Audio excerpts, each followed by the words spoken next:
Hello,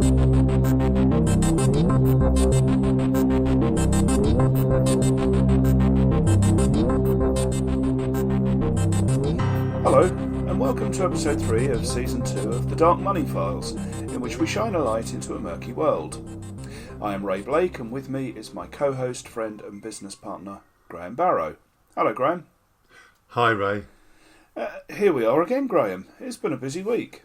Oh, Ray, it has. And I mean, particularly, I know you're busy because alongside with doing this podcast, you also have a really important day job. Oh, I don't know about that. Oh, no, I do. I think being acting head of compliance and an interim money laundering reporting officer for the UK entity of a pretty significant foreign bank is in itself a demanding job. So, Ray, finding the time to do these podcasts as well is a real investment of a chunk of your spare time, which I, for one, am very grateful for. Well, I look forward to it every week. It's the best part of the week. But you've had an interesting week too, I think. Interesting, if to be honest, nowhere near as arduous, Ray. But yes, I've had a couple of really fascinating meetings, looking one of them at beneficial ownership and open data, and the future direction of the UK regulatory environment. So yeah, I'm hoping we can do a Dark Money File special soon on some of those issues. That'll be fun. Shall we start with today's though? Good idea. And given that this is a continuation of last week's initial episode on Companies House, looking at limited companies last week, do you want to do a quick recap before we launch into the complexities which are about to follow? Yeah, happy to. Last week we looked at how it's possible to set up a limited company, largely following the rules, while at the same time revealing virtually nothing about who the people who ultimately own the company are. We ended up looking at a company called Portoro Trade Limited, which had a legal entity as company secretary, a lady from St Vincent and the Grenadines as its director, and the same lady, along with 3 other people, from either the same place or from Grenada, as equal shareholders, which meant that it didn't need to declare a PSC. Providing, of course, that they weren't just nominees and that someone else was the owner or controller of the company behind the scenes. Well, exactly. But from this, we presumed that they must actually own the company. Yes, and you found this company because it was identical in every respect to another company named after an Icelandic volcano. Yeah, let's not name it again. Let's not go down that road, no. But there was one important difference, Ray, wasn't there, which was... Yeah, it was the PSC, or person with significant control, of another UK entity, this time a limited liability partnership. And I set you the task of looking at this interestingly named LLP to see what you could find. And what a task it was, Ray. Oh, go on. Well, first of all, and just to continue the theme of difficult to pronounce names, it was called JSC Morin Geologia LLP, and that immediately caught my attention. Well, I can understand that, but exactly why? Well, first of all, because JSC is a common description of companies in Central and Eastern Europe. It stands for Joint Stock Company. And secondly, because Morin Geologia, it didn't look particularly English in construction. And is that it?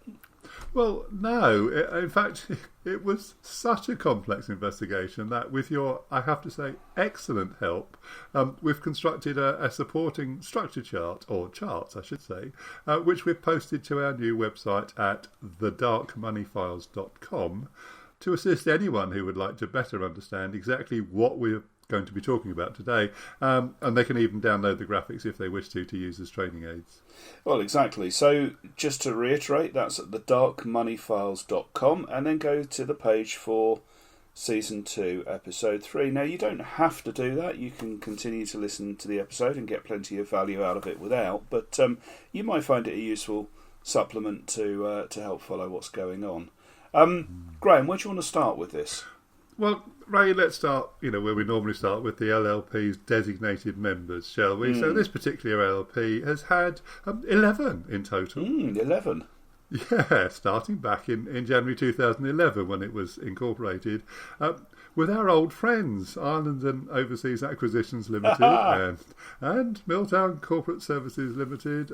I think at that point they'd moved to Belize. Oh, you're kidding me? No, I'm not, Ray. So...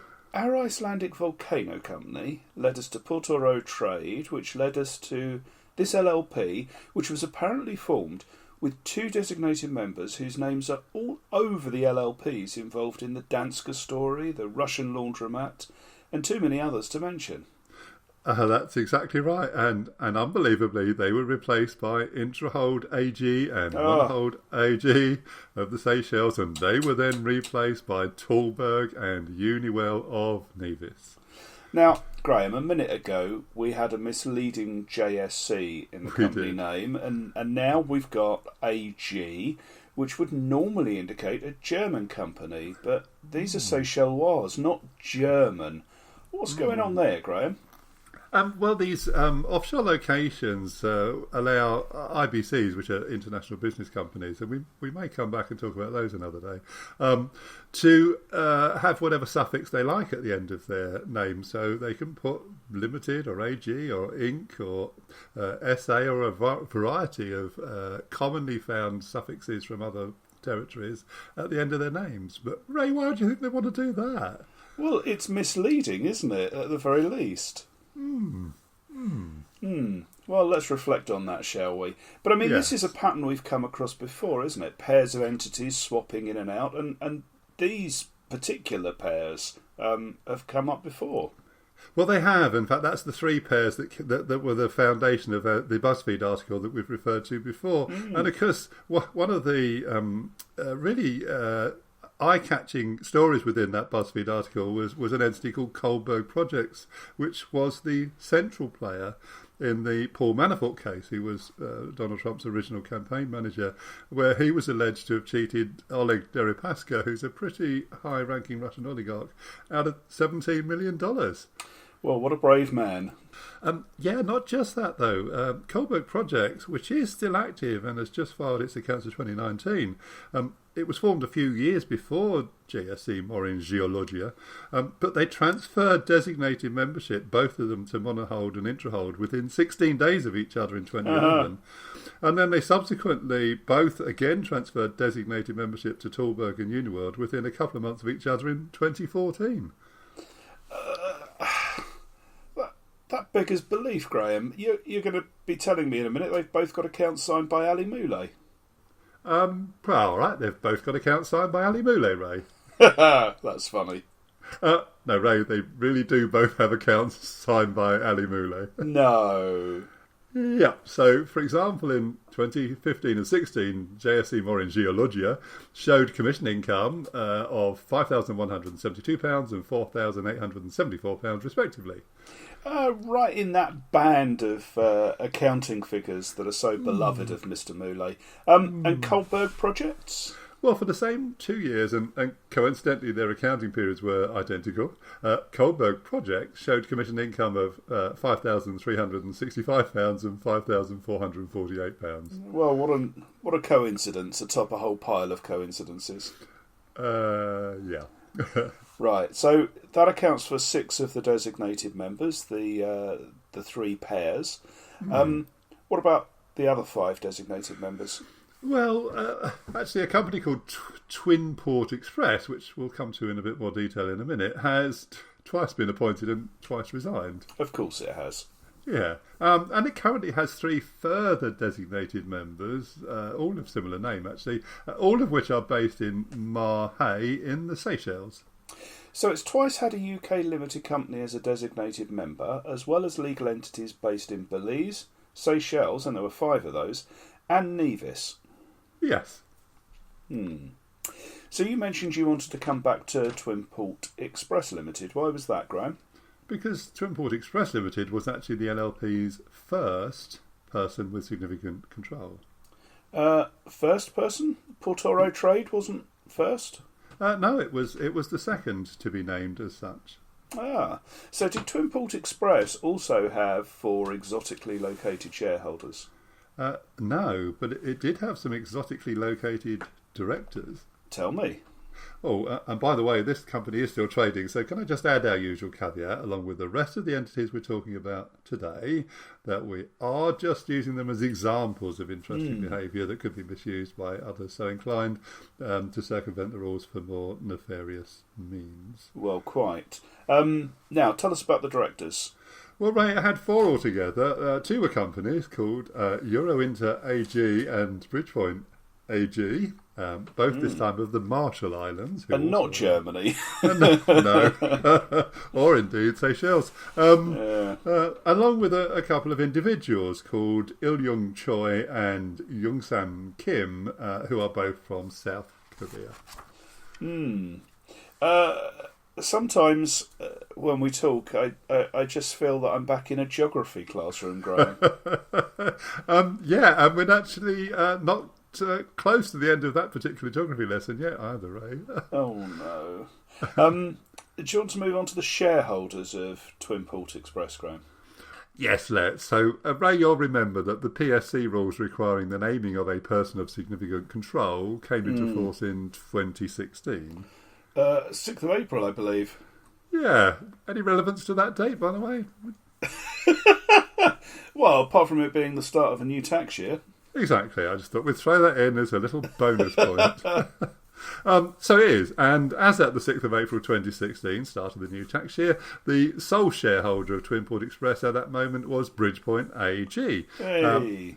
Yeah, which, being of the Marshall Islands, doesn't actually meet the PSE requirements because it's supposed to be registered in a location which has equivalent transparency rules. But that hasn't stopped people from keeping them there, though. No, and that could become a relevant topic over the next week or two, and one we might well come back to. But no, I think, as it's become apparent, Companies House doesn't have the resources currently to police the system. And people have, if anything, started taking more liberties. But this was in the early days, and I think people were just less sure how things would pan out then. So what did they do? Well, on the 5th of December 2016, they filed an update showing that over the course of the year, they had transferred the shares from Bridgepoint to 5 new shareholders. 5, you say? Yes. And would you like to know who they are? Oh, I'd love to know, Graham. OK, deep breath, and here we go. They were Lord House Development LP, which is a limited partnership, Translex Commerce, Quarton Express Limited Partnership, Lux Hold Limited, and Vectorex Inc. Okay, now, this is where people might want to turn to the website where we've posted a few structure charts to help you understand all of this. And whilst we do strive to make the podcast as accessible as possible, there's only so much you can do with words, and I know that some people really benefit from some level of visual reinforcement. They do, and I think I'm probably one of those. So, look, I know we both feel really passionate that this is an important subject, which is why we're going to the trouble of putting these charts up and everything else. And we simply have to do it justice by going into this level of detail. Okay. So before I do a quick summary of where we've got to, shall I just explain why we think this is so important? Please, Ray, please do. I'm sure there are some out there who might be thinking that this is simply a UK problem, but that would, in our opinion, be missing the point. Irrespective of what this particular LLP gets up to, we know that other LLPs and Scottish limited partnerships, which we'll talk about in a forthcoming episode, are used extensively in other jurisdictions as part of laundromats. Exactly, which means that understanding the way that UK entities could be structured to look convincing but which still exhibit red flags around their ownership is an important tool in the armoury of anyone working in financial crime, or indeed anyone who needs to perform due diligence on legal entities. Yep, so to summarise where we've got to so far, we've discovered a UK limited company, which was the PSC for a UK LLP, which has had a large number of well-known laundromat entities as its designated members, and its first PSC has had directors from all over the world, apparently. Oh, and it has a name that appears to have more in common with an Eastern European company than a UK LLP. Exactly. So, tell me a bit more about these 5 new shareholders. Okay, well, for a start, every single one of them is located in a different country. And which of us didn't see that coming? Which countries, Graham? Well, from the top, Lord House Development LP is a Northern Irish limited partnership. Ooh. Translex Commerce is registered in South Africa. Mm-hmm. Quarton Express is a Canadian limited partnership. Luxhold Limited takes us back to Mahé and the Seychelles. Mm-hmm. And finally, Vectorex Inc. is registered in Dominica. Well, as you said just now, Graham, we're not exactly at the end of the geography lesson, are we? No. However, I know that one of those is a Northern Irish limited partnership, which means it will have details stored on the Companies House register. It will. So Companies House has a copy of the Certificate of Registration. Of course, being a limited partnership, it won't have and doesn't require a PSC, but it does have and require general and limited partners, and they're on the certificate. Oh, drum roll. Who are they? They are, ready for this, Tallberg and Uniwell of Nevis, Ray. Let's welcome them back. So the same companies that were previously designated members of the LLP, to which Twinport Express was once the PSC. Yeah, the very same.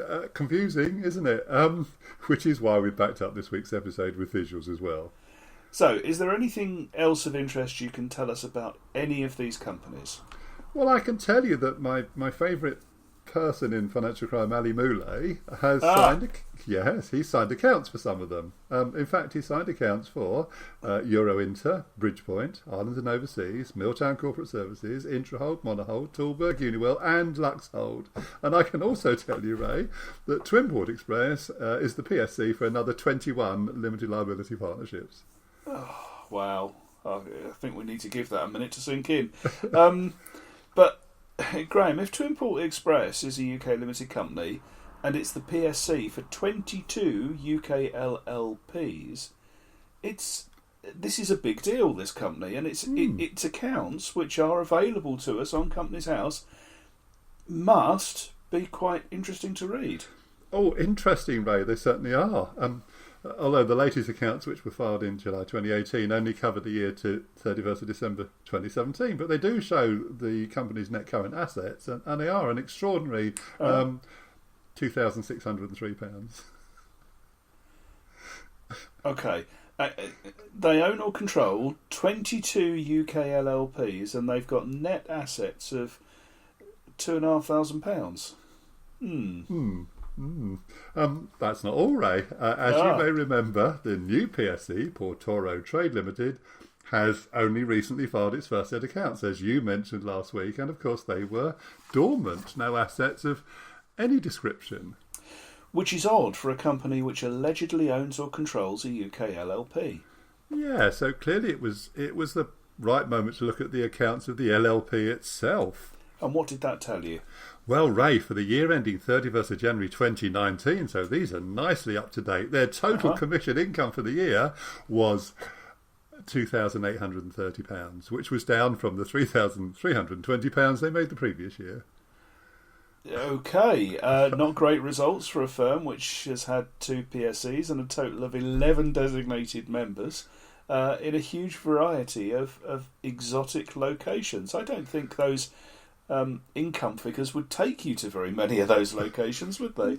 No, nor justify the cost of maintaining all of the administration costs being required for those locations. Quite so. So on top of that, Ray, wouldn't you love to know the name of the person or people who signed those accounts? Okay, please tell me, Graham, that Ali Moulaye was not one of them. Ray, Ali Moulaye was not one of them. Thank you.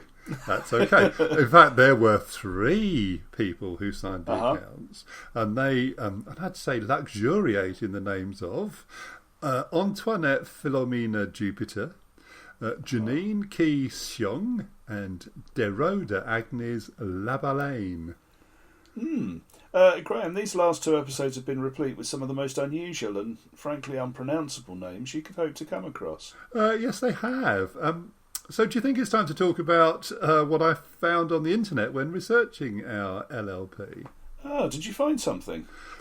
Well, sort of. If I'm being honest, there's really nothing other than company filings for JSE Morin Geologia LLP.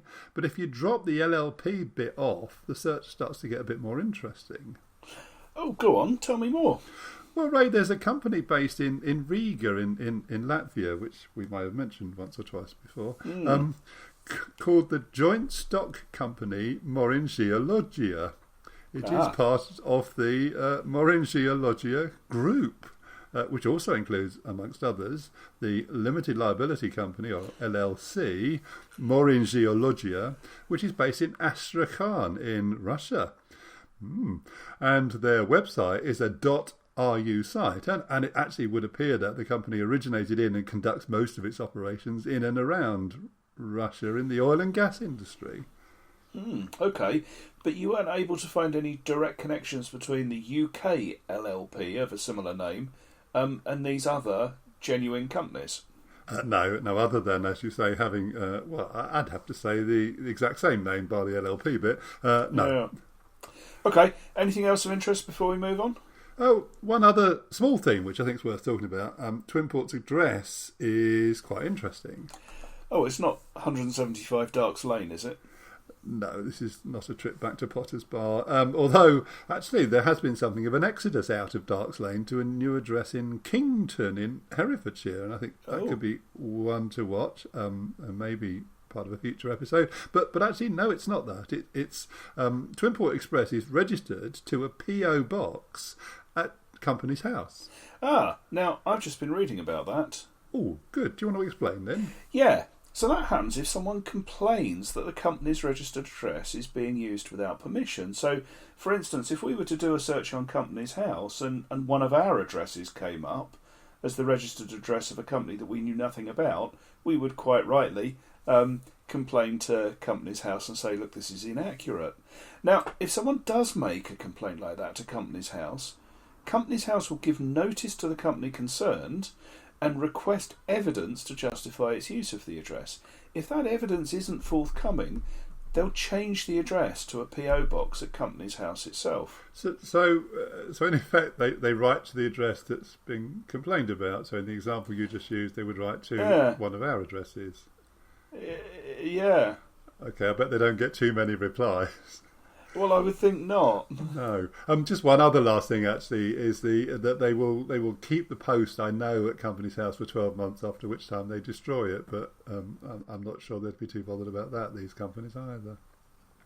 No, absolutely. Go on. So shall I just give a last summary at this point? I think that's a really good idea because there's actually quite a bit to summarise. Okay, so over the last couple of episodes, we've been on a bit of a journey.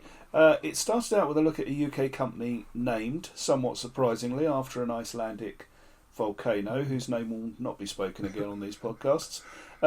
It was a dormant volcano company, but it had quite a complex and exotic structure, being composed of a set of shareholders from St Vincent and the Grenadines and Grenada.